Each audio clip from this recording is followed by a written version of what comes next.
Hello friends, जय जगन्नाथ। आज एक ओटीएटी मॉक टेस्ट को आपण मानकु स्वागत। तो आज रे मॉक टेस्ट रे हम डिस्कशन करबा चाइल्ड डेवलपमेंट पेडागोजी रो ओटीएटी 2016 रे तुमर आसीथिबा सीडीपी रो किछि प्रश्न जार फुल मार्क होछि तुमर 30 मार्क।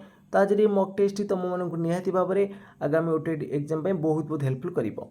तो फ्रेंड्स मु कहि रखुछि जो मन की चैनल को प्रथम थर पई विजिट करूछो चैनल को सब्सक्राइब कर रखिबो। जदि तुम मानक ये मॉक टेस्ट भल लगे निहाती भाव में लाइक कर कमेंट कर सहित सेयार करनब। तो वीडियो शेष में कमेंट बॉक्स माध्यम निश्चित जनइब जे तुम मैंने 30 रु केते मार्क रखिछ। तो चलतु डेरी नक आज मॉक टेस्ट को आरंभ करवा। तो आज प्रथम प्रश्न अच्छी उभय पाठ्य और सहपाठ्य भित्तिक सफलता परिमापन निमंते क्यों मूल्यांकन पद्धति फलप्रद अटे।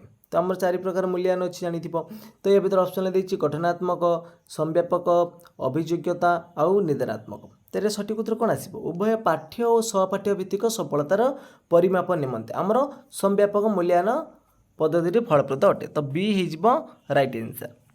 तो परवर्ती प्रश्न अच्छी केउटी शैक्षिक परीक्षणर एक साधनी नुह। ऑप्शन देती प्रगतिपत्र, प्रश्नगुच्छ, तनकी तालिका एवं रेटिंग स्केल। तो कौटा गोटे शैक्षिक परीक्षणर साधनी नुह? कौटा नुह ना प्रगतिपत्र। तो बाकी प्रश्नगुच्छ, तनकी तालिका, रेटिंग स्केल ये सब गुड़िक आमर कौन गोटे गोटे साधनी। तो परवर्ती प्रश्न अच्छी 3 नंबर व्यक्तिर प्रतिपत्ति क्यों प्रकार अभिप्रेरणा। तो आमर गोटे अच्छी अंत अभिप्रेरणा और गोटे हूँ बाह्य अभिप्रेरणा। तो व्यक्तिर प्रतिपत्तिटा क्यों प्रकार अभिप्रेरणा? तो यहाँ निज उपर आस तो यहाँ हूँ कौन तो निज कथा हूँ तो अंत अभिप्रेरणा हो राइट आंसर। तो परवर्ती प्रश्न अच्छी प्रश्नपत्र प्रस्तुति निमंते ब्लू प्रिंटर उपयोगी करा जाइए कारण कौन पाई? ऑप्शन गुड़ी देखनी। ऑप्शन देखिए प्रश्न गुड़िक सहज और सरल होता है ना, विभिन्न प्रकार प्रश्न स्थान पाई थाए ना, मूल्यांकनगत व्यक्तिनिष्ठता ह्रास पाई थाए ना, मूल्यांकन सहज और त्रुटिपूर्ण होता है। तो जो प्रश्नपत्र प्रस्तुति बेले ब्लू प्रिंटर उपयोगिता कौन पाई कौन करता कौन पाई ब्लू प्रिंट आमर साहाଯ୍य आवश्यक होता है ना, विभिन्न प्रकार प्रश्न स्थान पाइब। तो दीर्घ उत्तर मूल केतोटी प्रश्न आसब, वस्तुनिष्ठ प्रश्न केते आसब, संक्षिप्त प्रश्न केते मार्क आसब, तो कौ चैप्टर कौ एकक कौ कौ क्वेश्चन आसब। तो सही सब आम ब्लू प्रिंट मध्यम आमको प्रश्नपत्र प्रस्तुत करने सहज होता है। तो नेक्स्ट क्वेश्चन देती उक्ति गुड़ी को पढ़ी निम्न रे दि जाइथिबा ठीक उत्तर गुड़िक बाछ। तो सबु बुद्धिमान व्यक्ति सृजनशील अटंती। डबल आई देती सबु सृजनशील व्यक्ति माने विक्षिप्त चिंतन शक्ति थाए। तो ऑप्शन गुड़ी देख देती आईटा ठीक, डबल आई भूल, तो आई भूल, डबल आई ठीक ना, दीटा ठीक ना, दीटा भूल। तो सठिक उत्तर कौन आसो?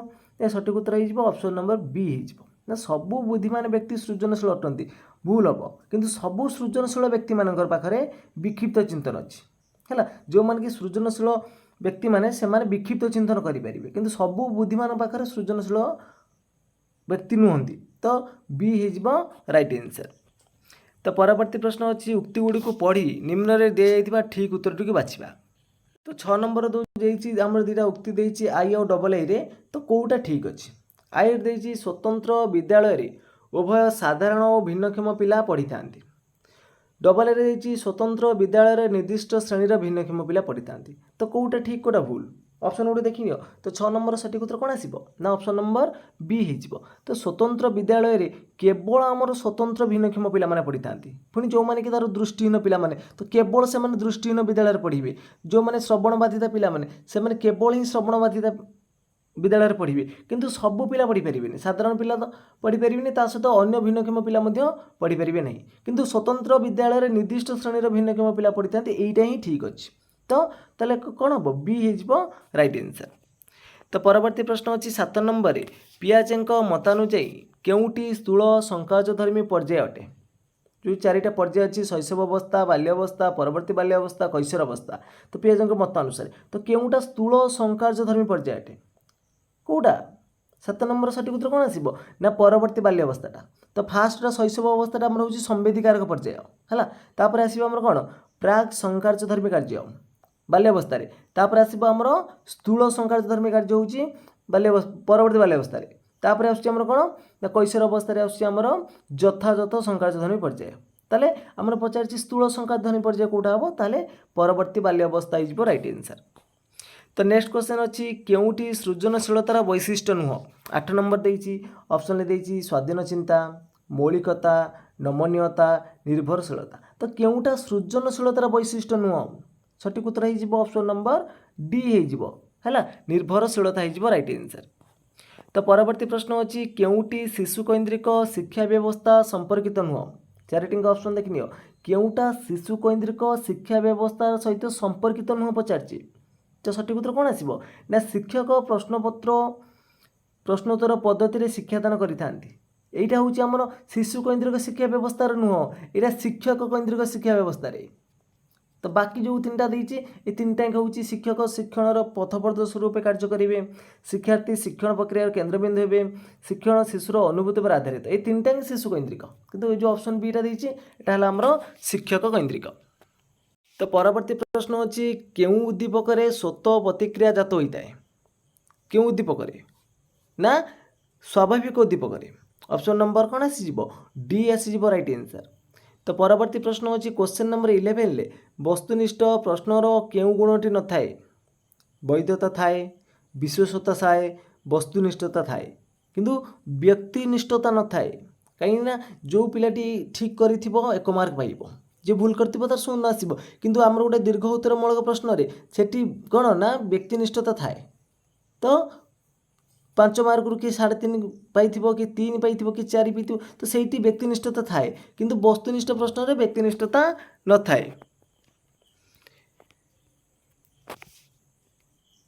तो परवर्ती प्रश्न अच्छी केउ शिक्षण तत्व अनुଯାयी स्वाभाविक उद्दीपक और विकल्प उद्दीपक मध्य संपर्क स्थापित होता है केउ शिक्षण तत्व अनुसार सापेक्ष प्रतिवर्त ना यांत्रिक अनुबंध ना प्रजत्न प्रमाद ना अंतर्दृष्टि तो सठिक उत्तर कौन आसो ना ऑप्शन नंबर ए सापेक्ष प्रतिवर्त। तो परवर्ती प्रश्न अच्छी भिन्नक्षम शिक्षार्थी मानक शिक्षा निमंते केउ प्रकार शिक्षकों को नियुक्ति दी जाए भिन्नक्षम पिला कौ प्रकार शिक्षक को नियुक्ति दी जाए ना संबल शिक्षक तो ए हो राइट आंसर। तो नेक्स्ट क्वेश्चन अच्छी केउटी डेल का अभिज्ञता शंकुर शीर्ष स्थान पाई चलचित्र ना स्थिर छवि ना मौखिक संकेत ना दृश्य संकेत तो सठिक उत्तर कौन आसो देख डेल का अभिज्ञता शंकुर आम 9टी जिनस थाए सर्वोच्च आमर थाए मौखिक संकेत तापर दृश्य संकेत तापर एमती चलो स्थिर छवि एमती सब चलो प्रत्यक्ष लास्ट को परोक्ष। तो परवर्ती प्रश्न अच्छी अभिज्ञता और प्रशिक्षण द्वारा आचरण में घटुवा परिवर्तन ही शिक्षण यार प्रवक्ता किए थे क्वेश्चन नंबर 15 तुम सठिक उत्तर कौन आसो ना ऑप्शन नंबर बी गेट्स हो राइट आंसर। तो परवर्ती प्रश्न अच्छी केउटी आवेगर लक्षण नुह आवेगटा कौन केउटा आवेगर लक्षण नुह पचार अपरिवर्तनीय तो ए हो राइट आंसर ना आवेगटा परिवर्तन हो पार जड़े बर्तमान मुहूर्त रागी तो पर मुहूर्त से खुशी हो पार तो यहाँ परिवर्तन हो पार तो आवेगटा गोटे अनुभूति सूचक आउ सामयिक अल्प समय थाए तो कौन सब कौन पिलाटी रागी ना सब चिड़चिड़ा हो तो निश्चित यहाँ अपरिवर्तन हम। तो परवर्ती प्रश्न देती निम्न रे मानसिक गुणबली गुड़िकर सामान्य वितरण वक्र दी जाइए यह क्यों व्यक्ति मानकर मानसिक गुणबली सूचाऊँ यहाँ कौ व्यक्ति मानकर मानसिक गुणबली की सूचाऊँ तो यहाँ हूँ विभिन्न बुद्धि संपन्न है विभिन्न तुम हूँ निम्न बुद्धि गुरु उच्च बुद्धि पर्यंत अच्छी सब। तो परवर्ती प्रश्न अच्छी केउटी शिशु कैंद्रिक शिक्षादान परिपंथी केउटा शिशु कैंद्रिक शिक्षादान परिपंथी मान तार विपरीतटा कौटा श्रेणी प्रदर्शनटा स्वशिक्षण विकल्प पाठ्यपुस्तक चयन विकल्प श्रेणी संगठन किंतु श्रेणी प्रदर्शन हो तुम राइट आंसर। तो परवर्ती प्रश्न अच्छी उक्ति गुड़ी को पढ़ी निम्न रे दि जा ठीक उत्तरटी की बाछ। तो परिवेश सहित खाप खुआइबार क्षमता को वृद्धि कहुए डबल ए देती वृद्धि एक निर्दिष्ट सामर्थ्य को बुझाई था तो कौटा ठीक अच्छे देख परिवेश सहित खाप खुआइबार क्षमता को वृद्धि करा ठीक हो पार किंतु बुद्धि एक निर्दिष्ट सामर्थ्य को बुझाए तो निर्दिष्ट सामर्थ्य को वृद्धि कहनी विकास बोली कह आईटा केवल ठीक हम तुम तो ऑप्शन देखा चलो 19 नंबर तुम सठिक उत्तर कौन हम केवल आम आईटा ठीक होता तो आई ठीक डबल ए भूल तो ए हो राइट आंसर। तो परवर्ती प्रश्न अच्छी गिलफोर्ड बौद्धिक शक्ति तत्व अनुसार केउटा मानसिक प्रक्रिया अंतर्भुक्त नुहे मूल्यांकन संश्लेषण केन्द्र प्रसारी चिंतन ना केन्द्राभिमुखी चिंतन केउटा नुह ऑप्शन नंबर बी संश्लेषण होती राइट आंसर। तो परवर्ती प्रश्न अच्छी केउटी बुद्धियांक निर्णय करिवार सूत्र ऑप्शन गुटे देखि नियो केउटा बुद्धियांक आईक्यू आईक्यू निर्णय करिवार फॉर्मूला कौन तो समस्त जानिथिबो कौन हम यार सठिक उत्तर ना M A by C into 100 M A है तुम मेंटल एज सी है तुम कॉनोलॉजिकल एज तापर रहा तुम कौन इंटू 100 तो ऑप्शन नंबर ए हो राइट आंसर। तो परवर्ती प्रश्न अच्छी जड़े व्यक्तिर मानसिक बयस और प्रकृत बयस सामान हेले से क्यों श्रेणीभुक्त हे तो तार एम ए तो मनकर 10 आउ सी ए मान क्रोनोलॉजिकल एज हूँ 10 तो तार तार कौन हम 10/10 है एक तो 100% ताले साधारण बुद्धि संपन्न हम है साधारण बुद्धि संपन्न हम तो ऑप्शन नंबर कौन हम सी हम। तो परवर्ती प्रश्न अच्छी केउटी शिक्षा मनोविज्ञान परिसरभुक्त नुह तो क्वेश्चन नंबर 23 सठिक उत्तर कौन हम समस्त बाछि नियो केउटी शिक्षा मनोविज्ञान परिसरभुक्त नुह तो क्वेश्चन नंबर 23 तुम सठिक उत्तर हो ऑप्शन नंबर ए ना व्यक्तिर आचरण किपरि हेबा उचित अनुध्यान करिबा। तो नेक्स्ट क्वेश्चन देखिबा शिशुर विकास द्वारा किपरि गति करि थाए सरल रु जटिल ना जटिल रु सरल ना निर्दिष्ट रु साधारण ना साधारण रु निर्दिष्ट तो शिशुर विकास धाराटा किपरि गति करि थाए तो सठिक उत्तर कौन आसीबो ना साधारण रु निर्दिष्ट आड़क जाइए है साधारण रु निर्दिष्ट तो जेनेराल टू स्पेसिफिक। तो परवर्ती प्रश्न अच्छी उक्ति गुड़ी को पढ़ी निम्न रे दि जाइथिबा ठीक उत्तरटी बाछ तो आद्य बाल्य अवस्था शारीरिक विकास सम भाव में घटी थाए डबल रे देछि प्रांत बाल्य अवस्था शारीरिक विकास मंथर गतिर घटी थाए ताहले यार सठिक उत्तर कौन आसीबो देखो आद्य बाल्य अवस्था शारीरिक विकास सम भाव में घटी थाए ठीक अच्छे प्रांत बाल्य अवस्था शारीरिक विकास मंतर गतिर घटी था ये भी ठीक अच्छे। तो देख 0 ରୁ 3 वर्ष जन्म रू 3 वर्ष है शैशव अवस्था 3 वर्ष ରୁ 6 वर्ष है आम आद्य बाल्य अवस्था 6 वर्ष ରୁ 10 ବା 12 वर्ष पर्यंत जाऊँगी आमर परवर्ती बाल्य अवस्था तो 12 ରୁ 14 वर्ष पर्यंत है प्राक कैशोर अवस्था तापर है तुम 14 ରୁ अधिक है कैशोर अवस्था ताले आमर दुईटा उक्ति ठीक थिला ताले ऑप्शन नंबर कौन आसीज बी आसीज राइट आंसर। तो परवर्ती प्रश्न अच्छी प्रतिरूप गठन निमंते मुख्यतः केउटी आवश्यक क्वेश्चन नंबर 26 प्रतिरूप गठन करने तो हस्तु माने हस्त और चक्षु समन्वय रहा आवश्यक तो डी हो राइट आंसर। तो परवर्ती प्रश्न अच्छी पावलोव परीक्षण रे केउटा एक अनुबंधित उद्दीपक पावलोव जो परीक्षा करते कौटा नहीं परीक्षा करते ना केवल घंटा को लेकिन है घंटा बाजिले कुकुर पाटर लाड़ आसूला। तो नेक्स्ट क्वेश्चन अच्छी किए गेस्टाल्ट मतवाद संपृक्त नुहति किए गेस्टाल्ट मतवाद संपृक्त नुहति स्किनर ना कोफका ना ल्यूइन ना तुमर कोहलर तो यार सठिक उत्तर कौन आसीबो ना ऑप्शन नंबर ए स्किनर नुहति स्किनर थिले हमर यांत्रिक अनुबंध।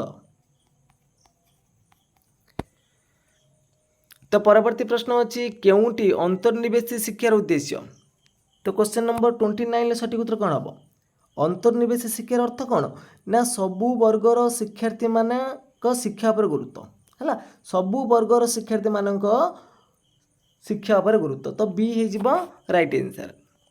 तो परवर्ती प्रश्न अच्छी केउ शिक्षा व्यवस्था रे उभय नियमित और संबल शिक्षक शिक्षादान करिथांती कौ देख निश्चित भाव में तुम आसूची पर क्वेश्चन आमर गोटे ना अंतर्निवेश शिक्षार जहाँ भी प्रश्न आसो तो सठिक उत्तर कौन आसो ना सठिक उत्तर हो ऑप्शन नंबर सी ना समन्वित शिक्षा रे। तो फ्रेंड्स आज मॉक टेस्ट ये सरी जाइए तो तुम मैंने 30 ରୁ केते मार्क रखिछ निहाती भाव में कमेंट बॉक्स माध्यम जानव जदि तुम मानक मॉक टेस्ट भल लगी निहाती भाव लाइक कर कमेंट कर सहित सेयार कर जो पिला माने चैनल को प्रथम थर पर विजिट करुच चैनल को सब्सक्राइब कर रखिब। तो फ्रेंड्स आज पे एतिकी जय जगन्नाथ जय हिंद।